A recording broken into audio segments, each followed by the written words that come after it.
বন্ধুরা, কেন রক্ত ঝরেছিল মহাদেবের চোখ বেয়ে? মহাদেবের অন্যতম বড় ভক্ত শিকারী ভেলরাজ কানাপ্পা।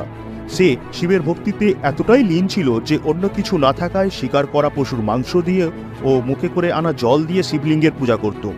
একবার মহাদেব তার পরীক্ষা নিতে শিবলিঙ্গে প্রকট করল দুটি চোখ, যার একটি থেকে ঝরে পড়ছিল রক্ত।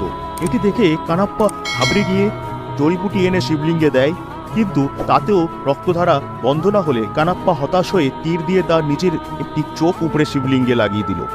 এবার ওই চোখে রক্ত পড়া বন্ধ হয়ে গেলেও অন্য চোখে শুরু হলো রক্ত পড়া। কানাপ্পা তার দ্বিতীয় চোখ কাটতে গিয়ে ভাবল সে অন্ধ হয়ে গেলে কিভাবে শিবলিঙ্গের চোখ লাগাবে।